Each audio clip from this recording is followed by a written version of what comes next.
Mr. Bond. Bond. Bond. Bond. Bond. Bond. James Bond.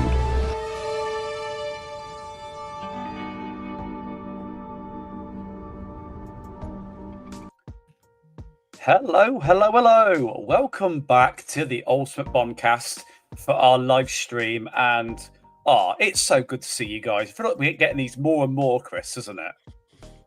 I think it's great. I'm really pleased to see everybody here, and I'm really excited for today's episode as well, Mike. If you don't know, guys, why you're here and you haven't seen the description, here you go. This is what we will be doing very shortly. So in a moment, we will be doing the results of our live poll on Facebook. We've ran it for about 2 or 3 weeks.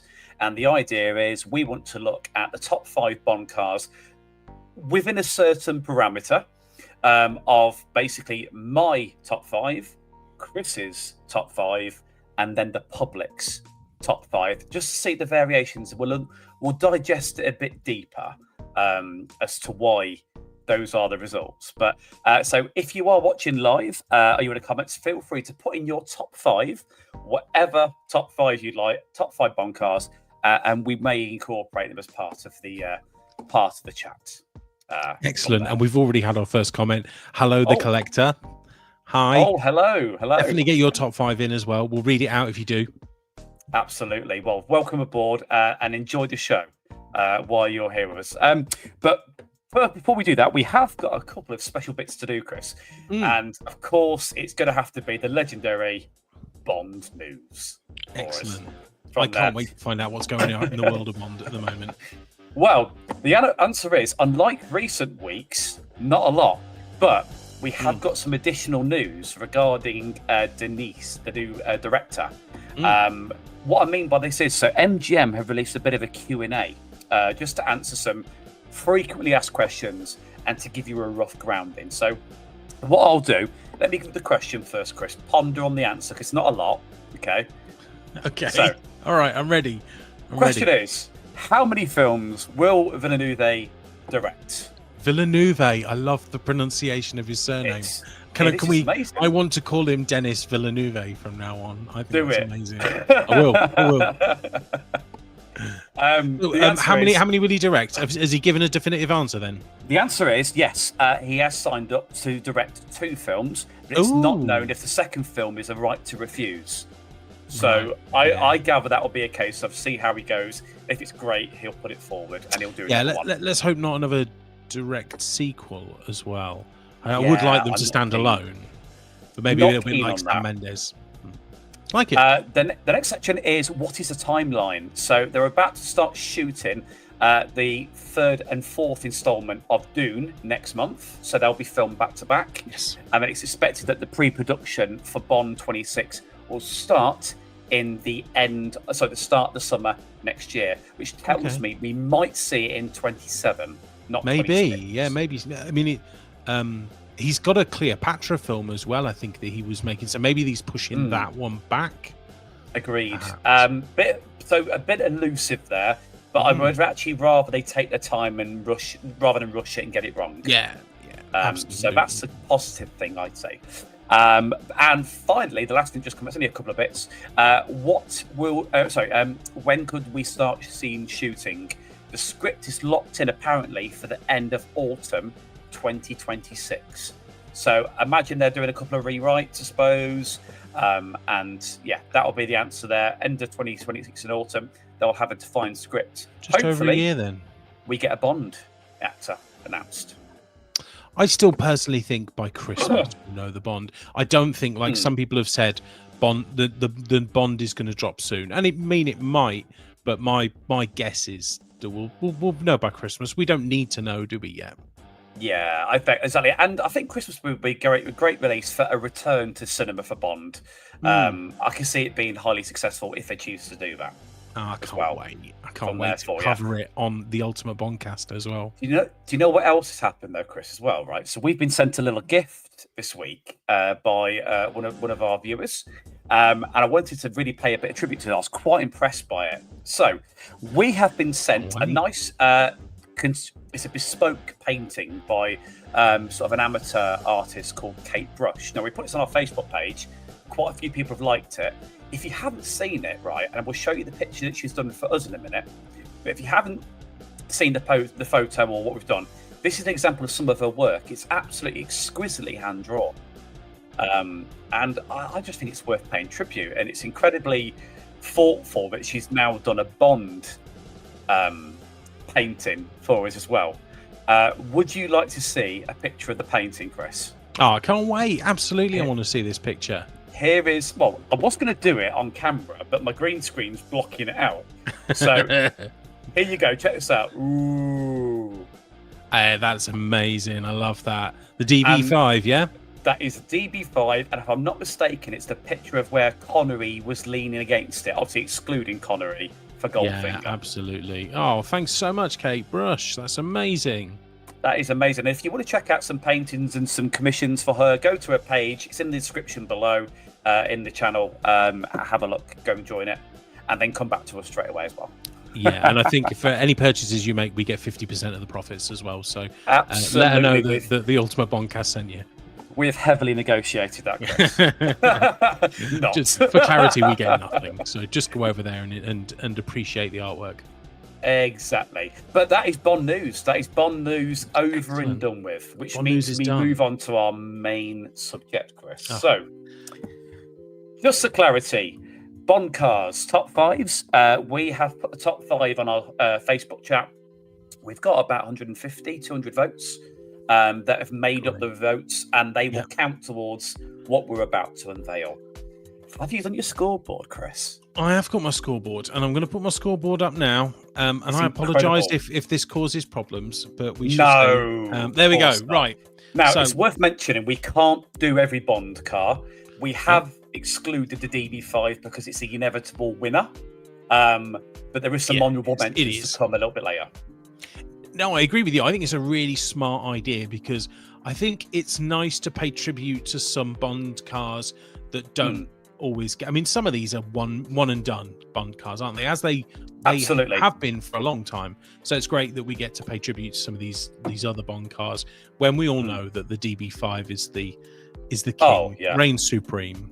We wanted to create a bit of conspiracy, a little bit of drama here, because that's why the DB5 has gone out. The reality is we know that 80-90% of the Bond fans know that's the Bond car, but we will bring it up a little bit later. So do you want to just explain which 5 cars we are looking at? And they are all on the top of the screen, aren't they?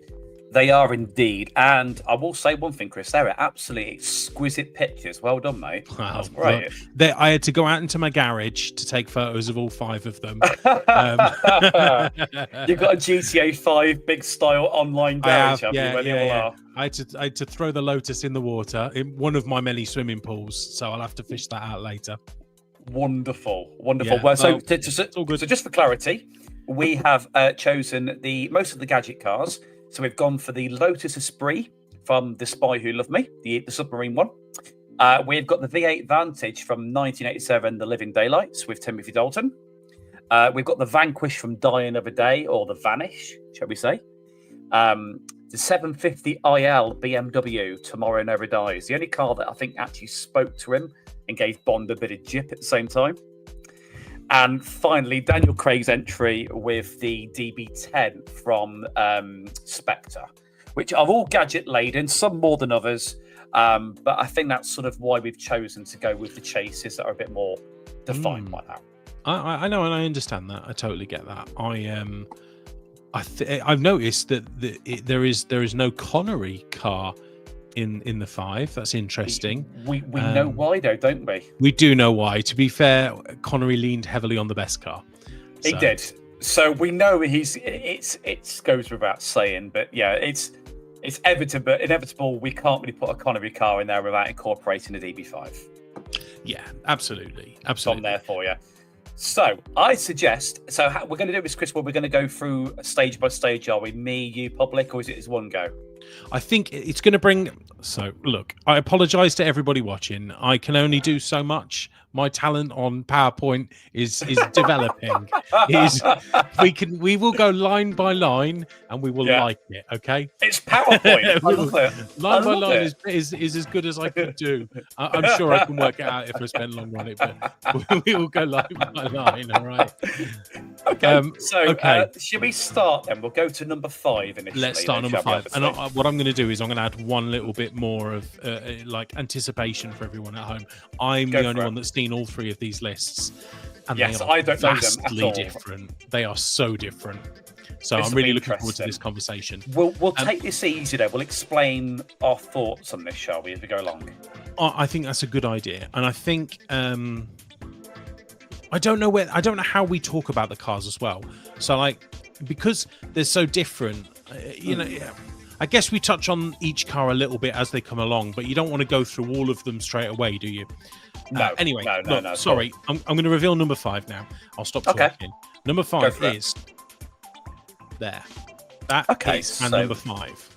So you have gone. In fact, you and the public have both voted for the BMW. Both gone with the 750 IL from Tomorrow Never Dies, and I probably unpopularly went for the Lotus Esprit at number 5. Obviously, you have. So, talk to me about why the Lotus Esprit gets. Can I also say I've always called it the Esprit because I am clearly not cultured. So I'm so glad you said Esprit first. Having too many martinis, by the sound of it, Chris. If that's the case, too many martinis, mate. Look. It's important to point out that no car on here is a bad car. Okay, there's nothing other than the BMW 750. If it's at the bottom, it doesn't mean it's at the bottom and it's a bad car or a bad movie. But the point is, it's got to go somewhere. That's the way of looking at this. So with the Lotus, it boils down to one thing. I'll go the bad thing and then the good thing. Yeah. So the bad thing is it's a Lotus. I don't like Lotuses. That's truthfully where I'm at. It's not because the Bond car was bad or the movie was bad. I love the submarine. I love the car chase. I love the forward-firing rocket. I love the booster on the back. All the gadgetry and the way it was defined in the car chase was phenomenal. No criticism whatsoever. It is literally down the fact that I can't stand Lotus. Fair enough. I don't know. Is that fair? You'll have to let us know in the comments. But yeah, and it's like I say, it's no reflection on the movie, the vehicle that they drove, how it was projected. Yeah. It's nothing to do with that. I just don't favour Lotus over things like Aston Martin and stuff. No, absolutely not. No. BMW, mate. Come on, why have you gone for that one? BMW 750 IL. So the issue I have with this car is that it's boring.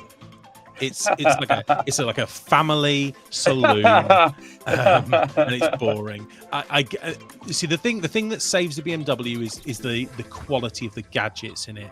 So the driving function, the remote control through the phone alone saves it. And there is a fantastic chase scene through a multi-story car park in it. So it has a lot going for it. I'm judging it on the car itself, though.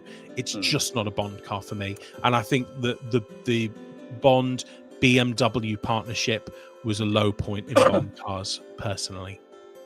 I don't disagree. The Beamers have definitely been the lower end of the popular Bond run. We all know deep down the Astons, irrespective of the era, tend to rule the roost a bit more from there. But the 750i, it is a bit family car, isn't it? It is a little bit.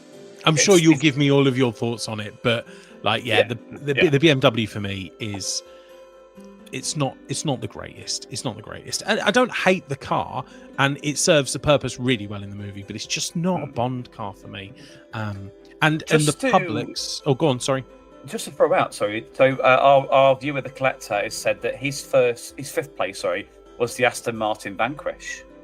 Oh, okay. So we're going controversial. We're going very controversial. I wonder. You'll have to tell us, the collector. Does that have anything to do with the quality of the movie that the Vanquish is in? Yes. Is that purely car, or is that car and movie? I'd love to know. Be interesting from there. But still, there's no right or wrong. It's your preference on this one. No. From there, and as you said, the public agreed with yourself. Yes, absolutely. So the public gave there were 10 votes for the BMW, which gave 6% of the total votes. So so quite a lot didn't go for this car. But no denying why it'd be number 5. Then that's absolutely fine. Let's go up the tree slightly. Then on to number 4 now, Chris. Then let's go for that one. So number four, right. Very different across the board here. Extremely. So the public have also put the Vanquish quite low. So not quite as low as the Collector, but quite low. I mean, so that's surprising. We'll go into the Vanquish why, because it's going to come up later for me and you, of course. Well, why don't we, because we've just touched on the BMW 750 for me, why don't we give your thoughts on why the BMW 750 just gets ahead of the Lotus? And then we'll talk about the DB10 perhaps. Totally fair. So I've put the BMW at number 4. Now, I think what you said at the beginning of our stream was how do we look at Bond cars? What's the definition of why we put them in those positions? Is it the gadgets? Is it the brand? Is it the speed? Is it the way it looks? Yeah. Whatever. Now, for me, this car was just probably much gadget laden. I love the phone transport of it. The way the car talks to him. I think it's when he's in Hamburg, pulling up at the party, and it's just like an engine running. And he goes to the chauffeur, don't let her push you around. And it's little quirks like that. And the car chase was phenomenal around the multi-story. It was. The way the music blended from being quite actiony into Bond music at the end was just brilliant. And I think it's probably because it's one of my very first movies when I first started watching Bond as a child. I think I was like 7 or 8 when that came out. So it's one of my earliest memories, which means it's effectively my first Bond car chase. So quite affectionate towards it. I think that's why I put it in number 4. I respect that. I do think that the car chase is great, but I think if you're judging based on like the car, you see, the thing is, I haven't based mine just on gadgets, and I know these are gadget-laden cars, but for me, it's like how they look, what they do in the movie, what the scene is that they're really in, and it. I think that's why the Lotus gets higher for me than the BMW. But so the DB10. So I'm sure you're going to tell me why I'm wrong here later on the list. But there isn't a right or wrong, mate. So it's a great. It's like a concept car. It was designed specifically, I believe, for the movie Spectre, and it's a beautiful car. There's just something really forgettable about this car for me. That started off with the and then on this kind of shape of Aston Martin that doesn't change a great deal, and maybe just by the time the DB10 came out, I didn't care. Is that fair? No, it is fair. I'll go into my points in a minute when I come up with my chance, but I agree. The shape, absolutely, it's sort of stayed stapled at the moment. I mean, if it ain't broke, don't fix it, I guess. But I suppose it's then playing it safe from there for you. I mean, and it's interesting there that the public went in with the Vanquish at 4 as well, which is also, let's face it, we're on double Brosnan cars at the lower end. So yes, not the same Brosnan's the lowest Bond, but certainly the lowest Bond car so far. So and with the Vanquish, so the collector did also comment that they felt that they were thinking about it in terms of gadgets and not in terms of the movie. Okay. And that's fair. Like, I mean, I do have considered the movie, I think, in there to a certain extent, but I do understand it. It wasn't the most gadget heavy, and the gadgets that it did have, I think it was kind of outshone by Zhao's Jag. Would that be fair? Yeah, I love that Jag. It's a great Jag, and it's a real shame we can't incorporate it as part of the camp because it wasn't actually the Bond car. It is the collector's second choice as well. Wow. I mean, there's no denying that Jag was wonderful. And as you said, it's in as well. It's in the chat as well. So I think that's a fair assumption. Okay, I think we've done 4. Let's move up a bit further and we'll go to 3, shall we, mate? So what we've got there for us. There we go. Oh, this is where it gets interesting when we're in mid-ground. What I mean, they're just totally different lists.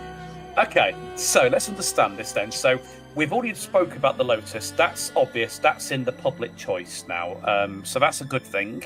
I'm sure yours is going to come very high when you come across the Lotus, Chris, at some point. So we'll come across that in a minute.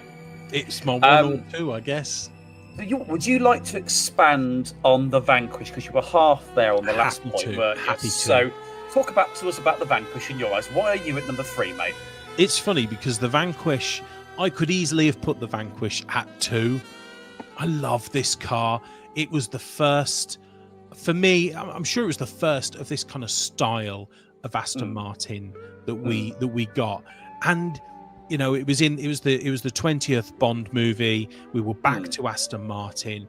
It is chock full of gadgets. I guess the invisibility, the vanish function of it was a bit corny, was probably a little bit too far, but you got to remember that Die Another Day was a product of its time, and you know, the cloaking mechanism was kind of where the mid 2000s were at, I suppose. I love that car. It's when I think of good Bond cars, they're the cars that I think of. Where if somebody said to me, you know, think of a Bond car, the ones that I've put high on this list are the ones that come to mind when I think of a Bond car. This could easily have been number 2. And what my number 2 is, we're neck and neck. Do you think it's fair to assume, in opinion based, that I think the Vanquish was probably the most gadget laden of all the Bond cars? Do you reckon, was that fair to assume? Yeah, I think so. I mean, we didn't get to see all of them, but we've just got to assume that it had all the usual like gadgets and whatnot in there. But what it did have, the cloaking was nice. I loved the grip feature that it had as well for the ice. It was just such a cool car and such a cool chase. That flip over the rocket is so badass. I don't care what anyone says. I suppose, I mean, I'll go to this more when it comes up for me in whatever way, but I think the benefit of the Vanquish was it was the anniversary, wasn't it? It was the 20th anniversary Bond, so it therefore gave us the 40th, my apologies, 40th anniversary. And it had the 20th Bond movie as well, wasn't it? It was, and in certain ways, I suppose, yes, it was the DB5 40 years later. So not a problem with that. There's nothing wrong with that. It's a total fair point from there. So, let's just briefly touch on the Spirit for the public. 19 votes. The Spirit got 13% of the vote. So, still not too many. It really shows that the public heavily voted for 1 and 2.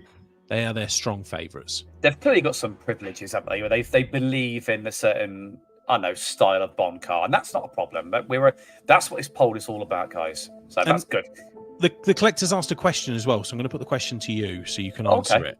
Do you feel robbed that we never really got to see what could have been with the Aston Martin Valhalla in No Time to Die? Yeah, that's a really good question, actually. Yes, I suppose is the answer.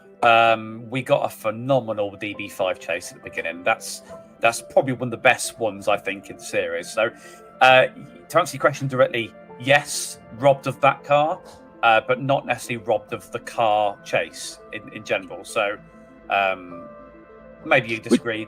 That's mine. No, I don't disagree. I mean, considering the film was 8.5 hours long, I'm amazed that they didn't manage to squeeze in a bit of time.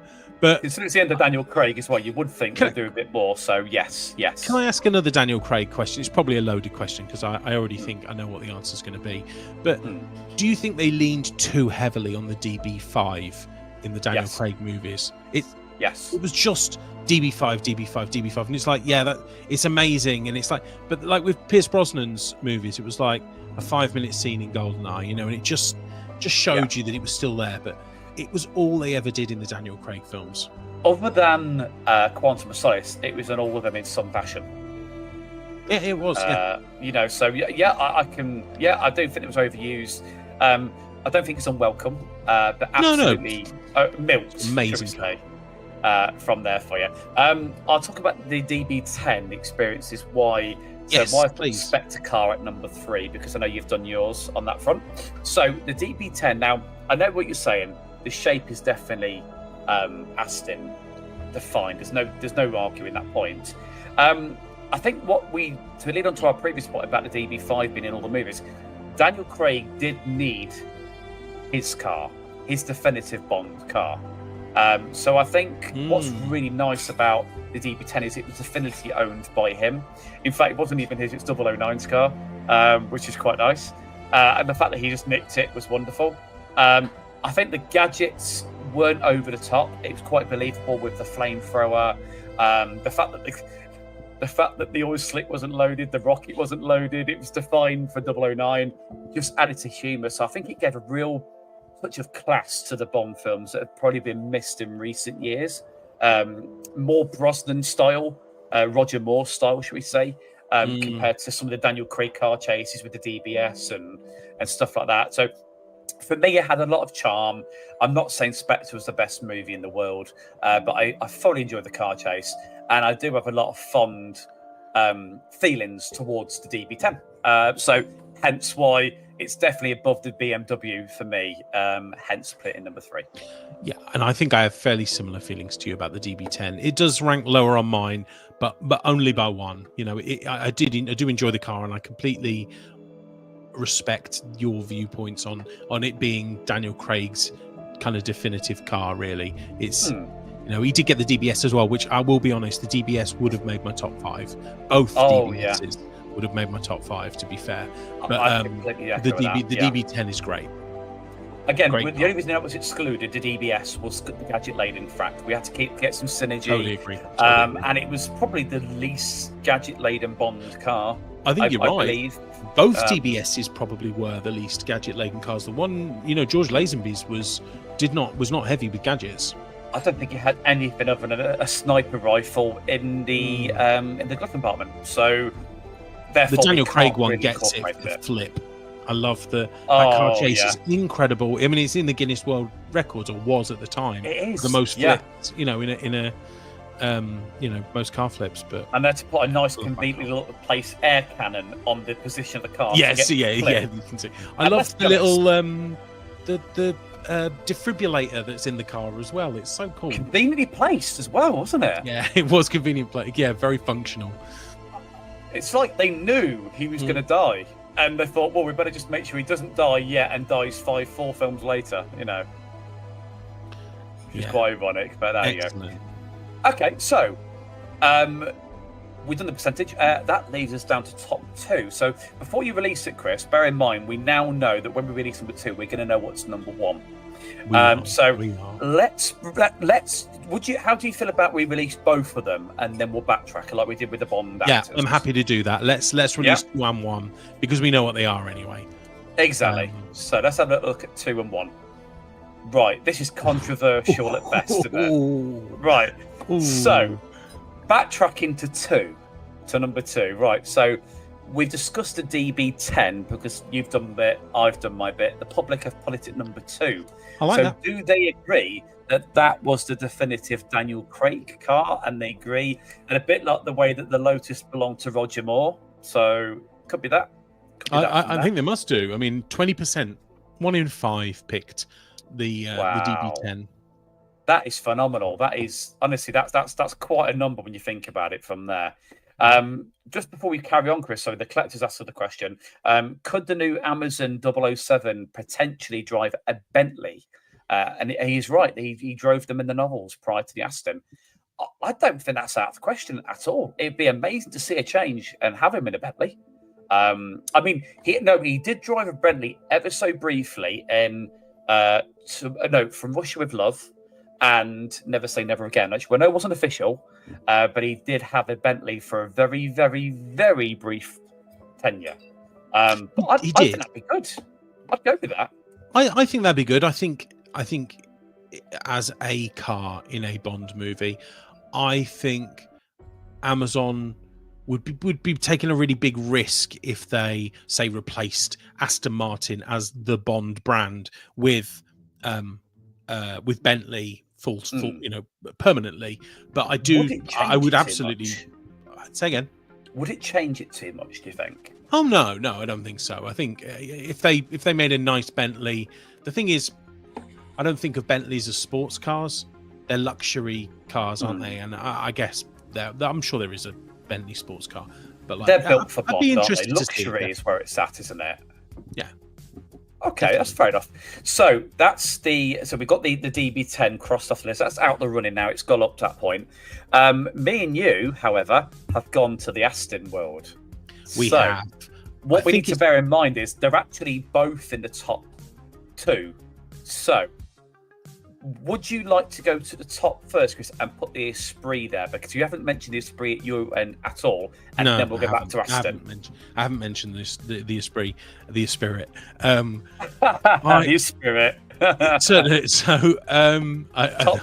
can't stop saying it.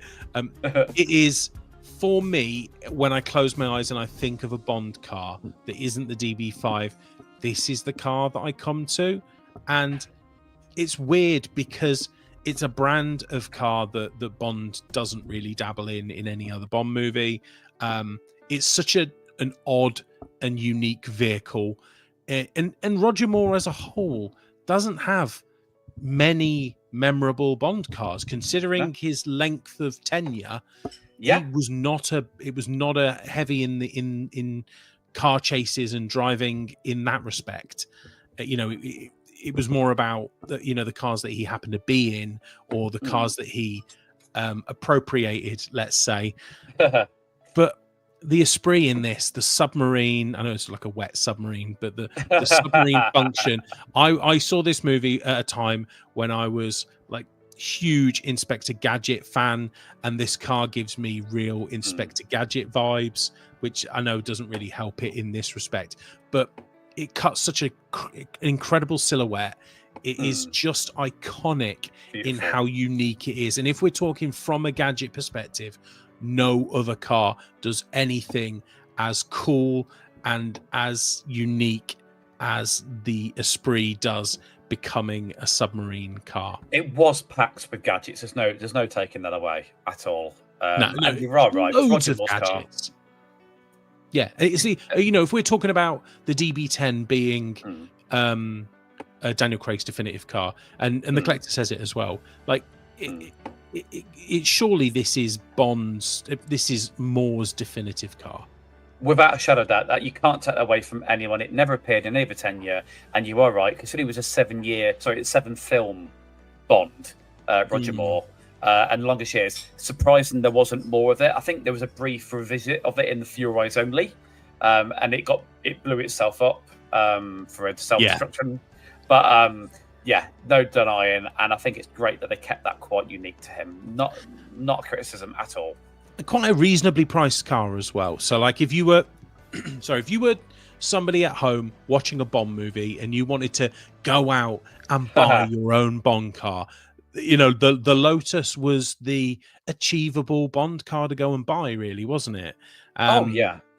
I mean, I get that you're not a fan of Lotus as a brand. It's a shame that that meant that it came last for you, because I do think it's such a joyous car. It's such it's just one of the moments. If you were to put a montage together of the biggest Bond moments, especially from Roger Moore's sort of staple of Bond movies. That's why the Lotus gets the number 1 spot for me.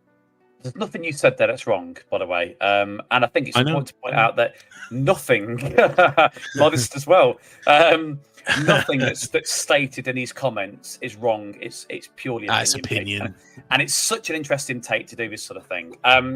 When it comes to my second favourite Bond car, so I've been very reserved regarding the Vanquish. I haven't gone into it too much because I knew it was coming up later on. Yeah. In terms of putting it at number 2 for me, now, this just harks back to what I said earlier, that Aston's are the king of the Bond cars. They always will be. They certainly are, yeah. And it wasn't a question of where do I put it. It was a question which Aston is in the top 3. It's always going to be. Sure. So the Vanquish was in every way an anniversary car, like we said earlier. It was a DB5 revisited. To me, it was the closest you can get to the DB5. That's why it was fairly high in my ranking. It was packed with gadgets. Had one of the best car chases. Forget the movie. Car chase was phenomenal. The introduction of it, Q going, it's to vanish, and presses the button and it just disappears. I just thought, yeah, it's over the top. But my God, as it happened, when it's brand new, I loved it. So I'm proud to put the Vanquish at number 2. For me personally. Yeah, as I said to you before, my 2 and 3 could easily have been the other way around. I could easily have put the Vanquish at number 2. I mean that puts us into quite a weird position because the V8 Vantage is the public's favourite car. It's also my favourite car, but it's your second, which is not controversial. It's fine.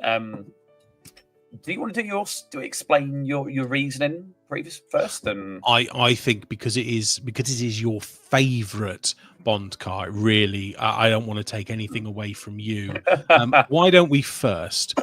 We'll talk about why you love it and why I love it, because we both love it. The public in droves voted for this. It's not even close. So this 48% voted for this. So almost half of all of the votes went to the V8 Vantage. So just to let you know before you start talking about it, that's how much the public loved this car. Yeah, I mean, look, so there's a couple of reasons for this. I've already said in my previous podcast with you that Dalton was by far my favourite Bond, even if it was the shortest lived and really repeatable Bond. Yeah. So for me, despite its reappearing a little bit in No Time to Die, this was Dalton's car. We knew it as that car, to be honest with you.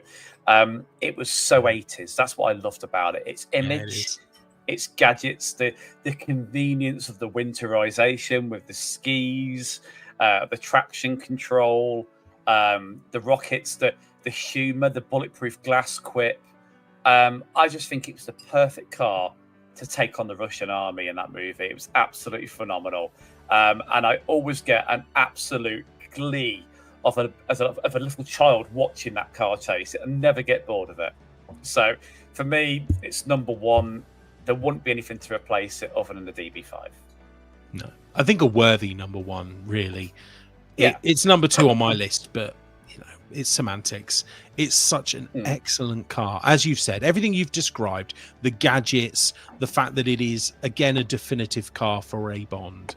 Massively. For me, it harkens back to the DBS from On Her Majesty's Secret Service. They're not the same car. I don't know, there's just something about the design of this that reminds me of the DBS, because that is one of my all-time favorite Bond cars.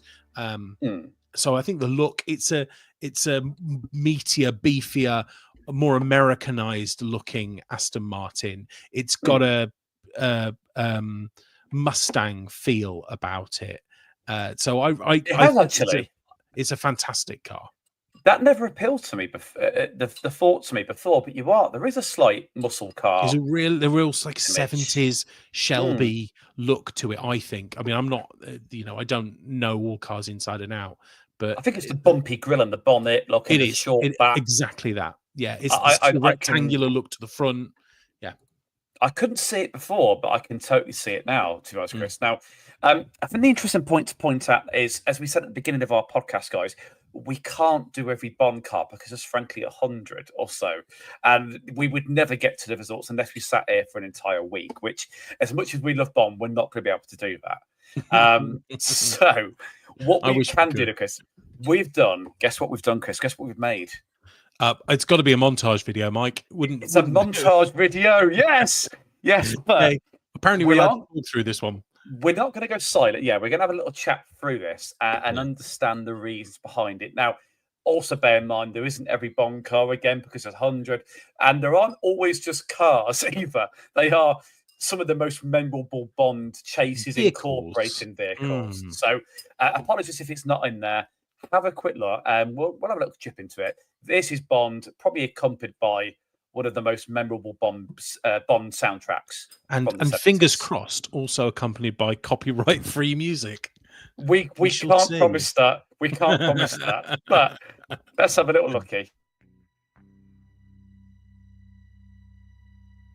And no, it's not copyrighted. So we had the Citroen VC from Fuel Eyes Only. Not a gadget-laden car, of course, but it was a Bond car. Oh, you're on mute, Chris, as well. Then we had the GoldenEye T55 tank, which I know is one of your favourite movies. Love this scene. Love this level in the game as well. It's such a hard level in the game. You had to shoot all the landmines or something, didn't you? In that. It was absolutely incredible when you think about it. The Land Cruiser was an unpopular choice when you think about it, but it wasn't gadget laden. I think the car chase in No Time to Die was phenomenal. Good car chase. Yeah. That's what. Showed Daniel Craig without the gadgets. What can he do in his driving skill? Clearly outmatched. Exactly. Another one of your favourite movies, Chris. Oh God, I love Live and Let Die. Love it. Love that goat. Yeah, the goat's the goat. Now, the fact that it's actually a bus is amazing, and what he manages to this do with bit here. Oh, love that. I mean, they must have weighted that down so that it didn't flip. I love that as well. It's such that's nostalgia at best, isn't it? Onto the tanker, License to Kill, which again was one of the best chases, I believe, most innovative as well. Yeah, it's brutal as well. And that's that tipping bit. Brilliant. Oh, one of my favourite cars. You mentioned that. You mentioned that it is in the countdown with an honourable mention. Brilliant car, what a chase this is. Car. I mean, it's not really a chase, I guess, but it's as close you can get. Now, a rare choice was the Alfa Romeo chase from Octopussy. Not necessarily a Roger Moore car, but certainly drove by Roger Moore. Underrated, but I loved this one.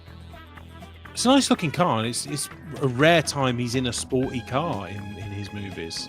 We're Tracy's Cougar from Her Majesty's Secret Service, aptly named as well. Oh. Not so this is is this the only car you've put on from On Her Majesty's Secret Service?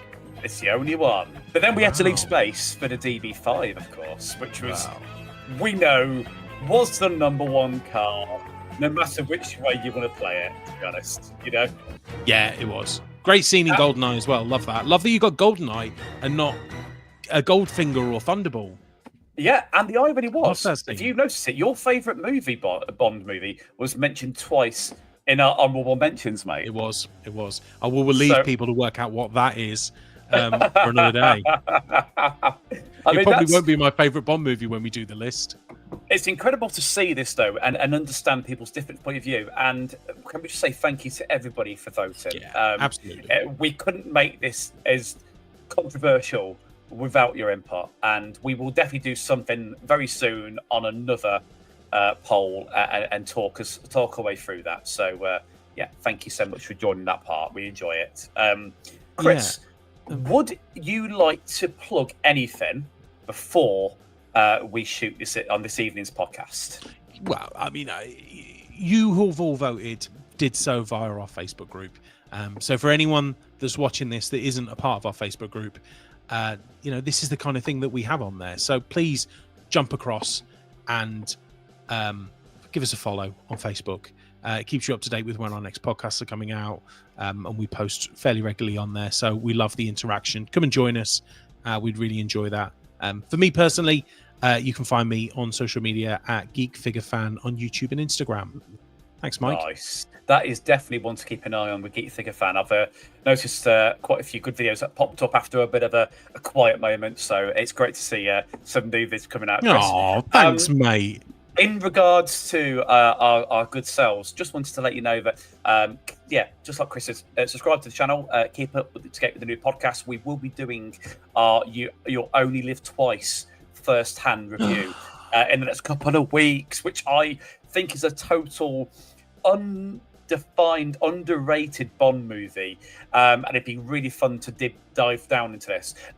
If you want to watch the movie prior to the review, give us some comments, let us know what you think of that movie, and we'll maybe incorporate as part of the review.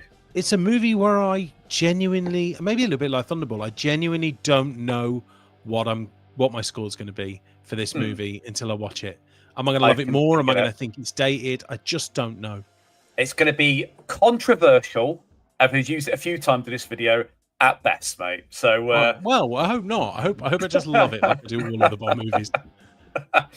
Also, last little thing as well. Don't forget, keep up to date with our gameplay throughs. We've got From Russia with Love, Part 1 and Part 2 released. Part 3 and Part 4 are in the wings, and they will be out between the end of July and the start of August. So keep up to date with the gameplay, because frankly, loving making the videos. Spend a bit of time with you guys. Excellent. I'm looking forward to seeing them. And also, just a final thank you as well to those who've been watching live. Thank you to the collector for all of your comments. Amazing. And he's put a lovely comment at the end as well. So thanks so much for joining us live. Absolutely. It's been such a fun time. We love doing this podcast, and there's so much more we've got planned this year to come out. So keep with us for all of that. Apart from that, guys, I really want to say thank you for joining us and watching the Bondcast. The ultimate Bondcast. We're getting this now. Nice. No, we're nailing this. It's pronounced Esprit, all right? It is. Esprit. Thank you for watching Esprit, not a spirit. See you later, guys. Bye. Bye.